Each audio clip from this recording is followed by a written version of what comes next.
ไม่ส่งถึงพวกทำข่าวเขาตั้งเสียงอยู่ค่ะเมื่อได้แม้ในวันที่22เดือนธันวาคม2025วันพุธพบกันดังข่าวหลายวันใหม่ทั้งกำหนึ่งค่ะเนาะเมื่อได้ก่อข่าวเดียวตั้งข่าวงามอลีสนใจละลายหัวข้อเสเตมาสืบต่อใดใครในปันพี่น้องเขาไล่ถ่อมยินกว่าจ้อมกันอยู่ค่ะหัวข้อข่าวที่1เฮ้อมินซึกมานเอาหมักปล่อยใส่ตีเลียนหมักหนังเวงเมืองกุดปอดออกลูกอ่อนเลียนหมักหนังตาย3ก่อบาดเจ็บ4ก่อ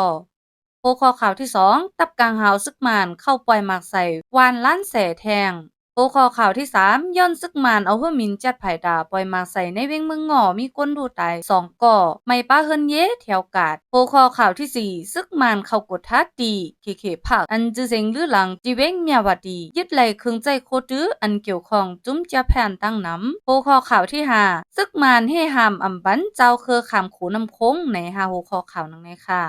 ดังสุดในแต่เฮาข่าวกันมาถ่อมยินด้วยหัวข้อข่าวเกี่ยวกับเลยลองว่าเพิ่มมินซึกมานเอาหมักปล่อยตีเลียนหมักหนังเวงเมืองกุดปอดออกลูกอ่อนเลียนหมักหนังตาย3ก่อมาเจ็บ4ก่อเนี่ยค่ะข่าวเมื่อในวันที่21เดือนธันวาคม2025ตับกลางหาวซึกมานเอาเพิ่มมินเข้าปล่อยหมักใส่ตั้งปอดออกเวงเมืองกุดอันตับซึกตะอ้างเทียแนวกุ้มกำไว้นั่นเสให้ได้ลูกอ่อนอันตึกเลียนหมักหนังนั่นไล่ลูกตายทั้งทีกว่า3ก่อไล่มาเจ็บอ่ำย้อม4ก่อในเย้าวันที่21เดือนธันวาคม2025ย่ำไว้วัน3โมงนั้นซึกมานเอาเฮือมินจัดไผ่ดากเข้าปล่อยหมากลง2ลูกลงใส่ที่ห้องเรียนหมากหนังปูแส่ปลุงก้องอันมีหิมจ้องกันตองจ้องไตเฮ็ดให้ห้องเรียนหมากหนังได้รู้แล้วยกย่อยกว่าสิ่งในเย้าคนในปืนตีก็1ลานเนว่าใจเขาเฮือมินในมาปล่อยหมากลงใส่2ลูกตกใส่ตีดังเจดีพลา50นั่น1ลูกตีนั้นแต่มีคนเตอนำไว้อำไลหู้หลายหัวย่อยมันก้อยกายย่ำเหลียวแต่ไล่ว่ามีคนตาย3ก่อเย้าอันปล่อยใส่แทงภายหลังแทง1ลูกนั่นปล่อยใส่ที่เป้งซอยในลาดเนหนังไหนเมื่อในวันที่20เดือนธันวาคมยามกลางค่ำ8โมงนั่นก่อของสีซึกมานเอาเฮือมินเข้าปล่อยหมากใส่ในแถวกาดเว้งเมืองงอนั่นเสคนในปืนตีตายทั้งตี2ก่อมาเจ็บ2ก่อนั่นเสียมกาเฮ็ดให้ไฟลุกไหม้8ล้านขายโคขายของตั้งนำว่าไหนเดียวในโหเลิน10มาในต่อถึงย่ำเหลียวย้อนของสีซึกมานเอาเฮือมินมาปล่อยหมากใส่ในวานไลเวงในปืนตีนาลินอันตับซึกเทียแนวเขาตึก10กุ้มกำไว้นั่นแหละเฮ็ดให้มีคนรู้ตาย47ก่อในนั้นลูกอ่อนป้าเก่าก่อแลมาเจ็บ46ก่อในนั้นป้าลูกอ่อน10ก่อในเยา10เซนในก่อเฮาข่าวกันมาถ่อมยินด้วยหัวข้อข่าวที่2อันมีไว้ว่า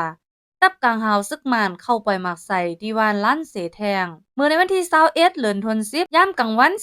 11:30นั้นซึกมานเอาเฮือมินเข้าปล่อยหมากลงใส่ในวานขังดีวานล้านเสเจเว้งนั่นแหละเฮ็ดให้ไฟลุกไหม้8ห้านขายโคกนเมืองหลังหนึ่งในเย้าเฮือมินปล่อยหมากลงใส่4ลูกเสตกแตกใส่ในห้านขายโคหิมโควานล้านเสนั่นเสเฮ็ดให้ไฟไหม้ลุกไหม้8ในแหล่งข่าวในตับซึกขัง KIA ลาตีสื่อข่าวดา74 Media นั่นหนังไหนใจเย้าเฮิรมินในเป็นเฮิรมินไหว12มาปล่อยหมากใส่4ลูกอันปล่อยกำในเตอห้านขายโคอันมีหิมโคนั่นเฮ็ดให้ไฟไหม้ลุกไหม้กว่าก็เย้าก็เอามาปล่อยหมากแทงภายหลังลูกหนึ่งนั่นแต่อำแตกขาดเตอหญ้าไผหืออำเตอหญ้าไผแต่ก็อำไลฮู้คาว่าไหนเกี่ยวเลยลองเฮิรมินมาปล่อยหมากใส่นั่นแต่จ่องมีคนเมืองรูตายมาเจ็บหือในนั่นอยู่ดีสื่อข่าวก็ตั้งตึกจบทัดด้วยหลายหัวย่อยมันแทงอยู่ในเย้าอ่องตีหมากแตกนั่นไลฮู้ว่าเป็นภายเนื้อวานล้านเสนั่นเสหมากลงตาลูกนึงแต่อำไปแตกว่าไหนที่วานล้านเสอันตับซึกคังเคียเอกุ้มกำไว้นั่นตับกลางหาวซึกมานเขาใกล้ๆกับปล่อยหมากใส่เสมื้อในวันที่10เดือนธันวาคมนั่นก็ย้อนถูกเขมินปล่อยหมากใส่จึงหนังนั้นแลก้นเมืองเลยมาเจ็บ3ก่อในเย้ามื้อในเหลินเก่าป่นมานั่นก็ตับกลางหาวซึกมานยามเอาเขมินมาปล่อยหมาก2ปอกเสเฮ็ดให้ก้นเมืองเลยรู้ตาย3ก่อแลมาเจ็บ4ก่อในนั้นป้าลูกอ่อน1ก่อในเย้าหัวข้อข่าวที่3ตอนดาในวันมื้อในแดเตมีไว้ว่าย้อนซึกมานเอาเฮือมินจัดไผ่ดาปล่อยหมากใส่ที่ในเวงเมืองงอกก้นเมืองไหลลู่ตาย2ก่อแลไม่ป้าเฮินเย่แถวกาดนี่ค่ะเมื่อในวันที่20เดือนธันวาคมยามกลางค่ำนั้นตับกลางหาวซึกมานเอาเฮือมินจัดไผ่ดาเอาหมากปล่อยใส่ที่ในเวงเมืองงอกเจดอนเวงจอกแม่จึงไตปะทองอันซึกลอยเทียนเขาตึกกุมกำไว้นั่นเสมีคนลู่ตายกว่า2ก่อไหนคนในพื้นที่ลาดในหนังไหน เมื่อในวันที่20เดือนธันวาคม2025ย่ำกลางค่ำหมอก8โมงนั้นมีเฮอร์มินตึกลำหนึ่งมาปล่อยหมากใส่ที่หิมโฮมปลีกเมืองงอนั่นเสหมากตกใส่ในกาดเตอปลาเฮินเยกวนเมืองเสียมกาเฮ็ดให้ไฟลุกไหม้8ห้านขายโคในกาดเมืองงอในเสียมกามีคนไหลรู้ตายกว่า2ก่อและบาดเจ็บ2ก่อว่าไหนเกี่ยวเลยลองในก้นในพื้นที่ลาดเนว่าค่าทางแต่เหมือนว่าเฮอมินนั่นตั้งใจอันปล่อยใส่ที่ห้องปลีกกล้วยหมากนั่นตกใส่ที่ในกัดกล้วยย้อนว่ากาดแลห้องปลีกนั่นมีหิมจำกันกล้วยหมากนั่นเป็นแสนหาปักป่องตั้ง2ลูกตกใส่เฮิรนเย่แหล่หันขายโคที่ในกัดไฟก็ไหม้ไว้ไฟหมดเยาวนั่นและยินว่ามีคนรู้ตาย2ก่อมาเจ็บ2ก่อก้นนั่นแต่เป็นเจ้ากะลากละขาตั้งหมดเยาลองรู้ซุ่มแต่ดีเลยว่าซุ่มนำไว้คาลาดเนหนังไหน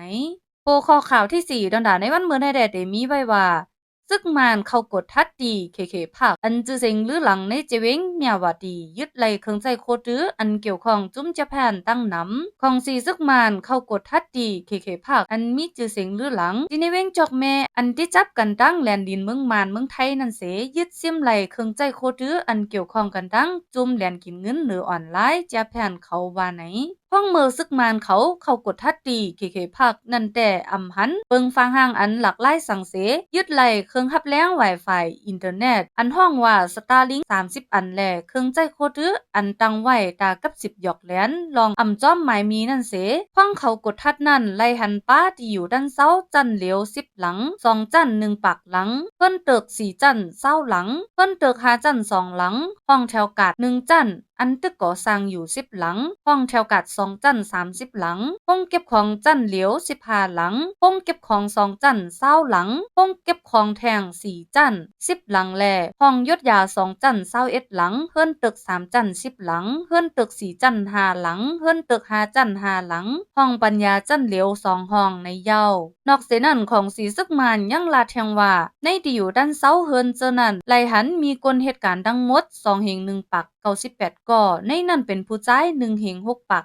45ก่อและผู้หญิง4ปาก55ก่อและขายห่มรวม98ก่อในเย้าของสีซึกมานลาดว่าเกี่ยวได้ลองก่อสร้างที่อยู่ด้านเศร้าแหล่ที่หลินในเฮือนตึกเคภาคนั้นอำหันมีผืนหลีกอันเป็นดั้งการสังเสเมื่อว่าเขาห้องภูมิปุนพรเขามาถามนั่นเขาอำมาที่นั่นแหละเด10เอาเริงกว่าไหนอันของสีซึกมานเป็นเผาไว้เย้าของสีซึกมานขึ้นกุ้มกำไรเว้งใหม่เลเกก่อเสียมกาไลเขาเพียวล่างป้าดีเคผักอันมีดีตั้งการป้ายมักมีของจุ้มแลนกินเงินอันห้องว่าแจแผ่นนั่นเสลาดว่าไลหันมีก้นเหตุการณ์2เหงก่อปลายเสตาก้วยกะอำปึดเนแค่พางก้นเจอถูกติงยอบนั่นป้าในเย้าป้องกันแจแผ่นเคผักอันของสีซึกมานเขากดทัดเพียวอยู่ย่ามเดียวนั่นเป็นห้องการอันตะไปแลนลินย่างเผิก BGFอันเจ้าหานจ้อคิดตู่อันโหกุมกำไว้ในเย้าข่าวสีโหในกอไลอิงมาดีเงาแรงหุ่นใหม่เขาเตรียมต่างในไว้หนังในค่ะ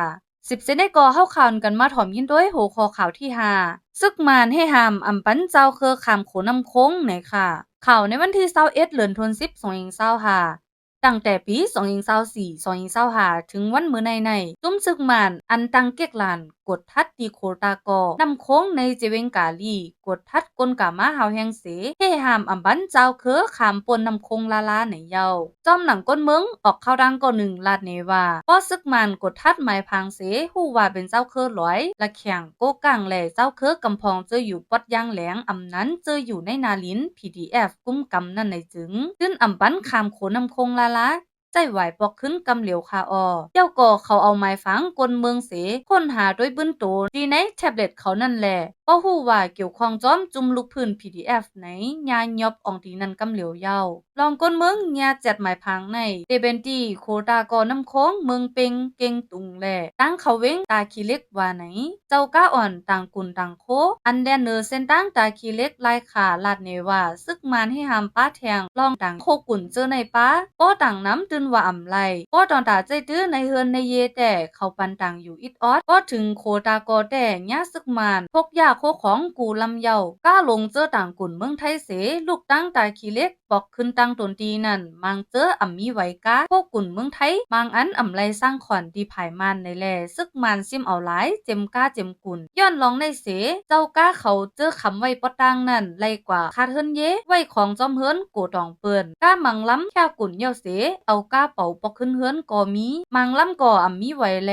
กึดไว้จอมเฮิรนเปิ้นก็มีตั้งนำว่าไหน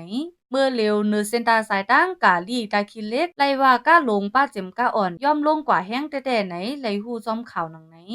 ข่าวโหในก่อไลอิงมาดีใต้รถแล้วเขาเตรียมต่างนี้ไว้หนังในค่ะตอนตาวันเมื่อในได้มีหาหัวข้อข่าวหนังในค่ะตาเฮาค่ะบ่ได้ไล่ปักตาไปด้วยจอมเงาลายในเมืองใต้เฮาค่ะแต่สิเป็นมาซึ่งหือแทงในนั้นฝากพี่น้องเฮาเขากดติดตามไว้บันช่องข่าวลาวันใหม่ข่าวเสกำสังว่าในเมืองใต้เฮาค่ะมีลงตรงหนึ่งมาแทงไหนเฮาค่ะได้ไล่มาหาผู้กับจอมกันนั่นค่ะเนาะตื่นสุดก็อย่าลืมกดไลค์กดแชร์ปันคลิปโหในเสกำค่ะไม่สูงตั้งเซ็งค่ะ